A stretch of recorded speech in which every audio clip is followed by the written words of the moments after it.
quando a gente tem essa visão da nutrição como um todo, da nutrição como ciência, a gente, dentro da graduação, a gente tem acesso, sei lá, a gente vai entender de anatomia, a gente vai entender de bioquímica, a gente até tem uma noção sobre análise de exames normais, exames laboratoriais, e aí agora vem análise genética.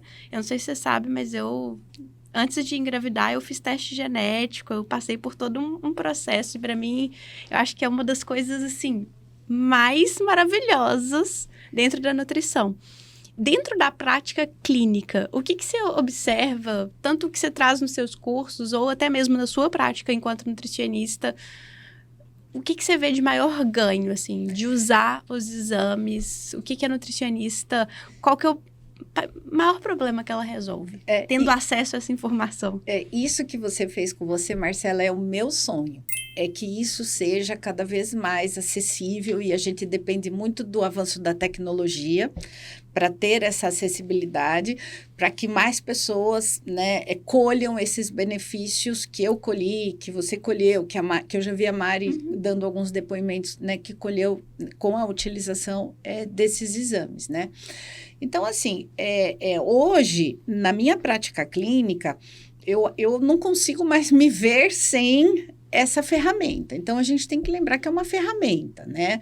Então, eu defendo muito que um bom nutricionista hoje, para viver, né? Ninguém mais foge da genética daqui para frente, seja dentro do nicho que ele escolher, que ele saiba fisiologia, bioquímica e genética.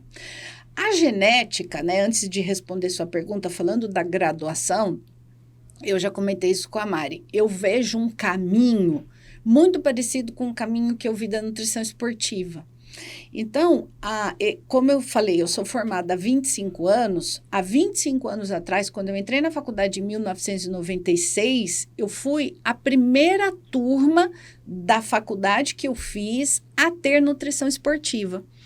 E, na época, tudo que é novo gera uma estranheza muito grande. Então, na época, a gente falava assim, eu lembro que eu conversava com as minhas colegas, gente, mas nutrição esportiva, onde é que eu vou ver um atleta? Atleta tem meia dúzia, onde é, sabe? Tipo, a gente não tinha dimensão da área. E hoje é uma grande área da nutrição que emprega muita gente, né? E na época gerou uma estranheza. Então, hoje, 25 anos depois, não tem cabimento a gente questionar o que faz um nutricionista esportivo. Então, eu vejo o caminho da genética da mesma forma. Isso está entrando na graduação, né? Existem algumas faculdades que estão colocando como disciplina optativa, tirando aquela genética básica que a gente tem, né? E aí, de fato, aprendendo a nutrição aplicada, né, à genética. Daqui a pouco todas as faculdades terão. Isso já foi reconhecido pelo CRN como especialidade, que foi um ganho imenso, né, para força a área, para que a tecnologia avance, isso se torne mais acessível e que mais profissionais apliquem na sua prática clínica, né?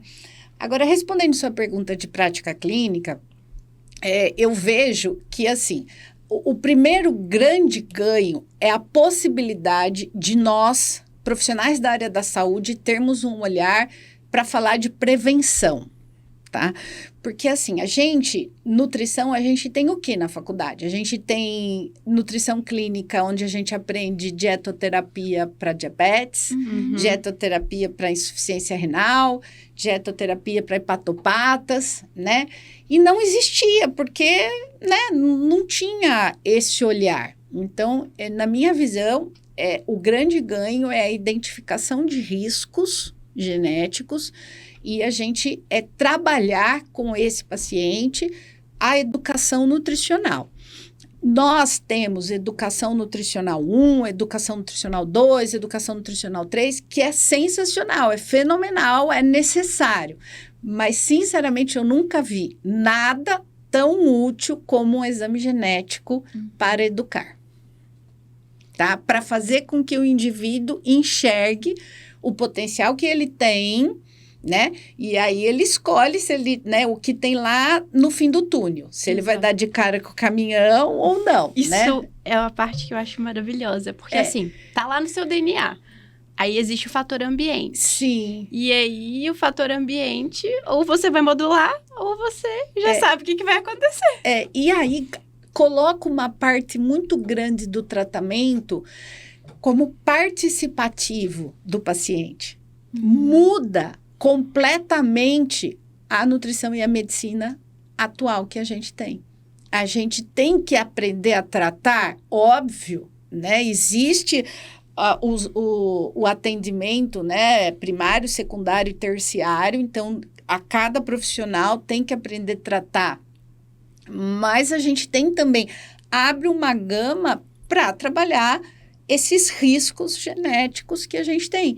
Então, hoje eu atendo muito essa parte de levantamento de riscos. Então, hoje de manhã mesmo eu atendi um médico que ele tem um histórico de câncer intestinal na sua família, a mãe teve, a avó teve, e ele vem tirando muitos pólipos, está um pouco querendo entender um pouco mais aonde são as suas variações genéticas, o que ele pode fazer a respeito, né? Então, eu acho essa bandeira sensacional, né? Então, essa é uma primeira grande diferença em prática clínica, que é uma coisa a mais, né? A gente sabe hoje, por exemplo, que o Alzheimer tardio é uma doença de estilo de vida, né? Então, quando você carrega o alelo de risco para esse desenvolvimento, que é pelo gene ApoE, é possível. A gente tem publicações no The Lancet pontuando quais são os fatores modificáveis que você consegue uma influência de um peso de até 40%, Nossa. Que é muito. Muito. É muito. Às vezes as pessoas falam assim, mas 40% não é a totalidade. Mas eu falo assim, poxa, tira 40% do seu salário, tira Nossa, 40% do... coisa muito, é coisa pra caramba, né? Então, assim, a gente já tem isso super pesquisado, essas razões de chance, essas estimativas, né, genéticas. E um outro ponto, Marcela, que eu bato muito na tecla, né, o melhor dos mundos é que, na minha visão, todos pudessem fazer, como eu falei, desde a maternidade. Mas esse grupo que identifica na sua família um histórico muito grande e de coisas que são preveníveis, vale muito a pena investir em prática clínica. E um outro grupo que eu atendo muito são pacientes que eu chamo carinhosamente de pontinhos fora da curva. Aqueles pacientes que todo mundo pega no consultório, que já passou por diversos profissionais, ele não consegue o desfecho da saúde dele que ele busca, mesmo se dedicando. Então, o que é que está acontecendo? Por que eu sou magra, me dedico e mesmo assim eu tenho um colesterol tão alto? Por que minha homocisteína é tão difícil de abaixar? Por que é que eu tomo café e eu tenho um problema com a cafeína? Por que é que eu tenho 3 doenças autoimunes? Entendeu? Porque existem... Isso é uma brecha que eu falo que o nutricionista que pega esses pontinhos fora da curva, são poucos que têm experiência e know-how para isso, e eu tô super sobrecarregada. Você não está dando conta, não tô dando conta desses pacientes, porque a pandemia exacerbou muito, eu acho que essas coisas, né, que as pessoas já tinham como predisposição. Então, esses exames de precisão, a gente fala muito dos exames genéticos, mas a gente tem vários outros. Esses exames de precisão que a gente tem, eles conseguem nos dizer onde é o problema e aonde a gente tem que colocar uma lupa e aumentar. Eu costumo dizer assim, aqui que eu vou colocar uma lupa no meu paciente, né? O meu prontuário que eu vou preenchendo, eu coloco assim, a lupa entendeu? Acompanhar isso e isso e isso, não deixar de dosar isso. Essa vitamina é onde ele tem uma variação genética que ele precisa de mais, é aqui o ponto. E assim você vai. E de uma certa forma, até falando como empreendedora, como nutricionista, fideliza muito o paciente. Porque ninguém vai conhecer mais do que você. Né? E você, em 6 meses acompanhando, você consegue pegar uma mão com esse paciente, entende? De entender como ele responde, de entender como é que normaliza os exames dele, qual é aonde é a maior dedicação que ele tem que ter. E é o que a Mari falou, que ela falou, você mudou muito. A partir do momento que eu entendi qual é o meu tipo de fibra muscular mais predominante no meu corpo, eu fui moldando os meus exercícios e mudando. E é isso, você pega na mão e vai ajudando. Ó, tu é assim, vamos lá, né? Vamos por esse caminho.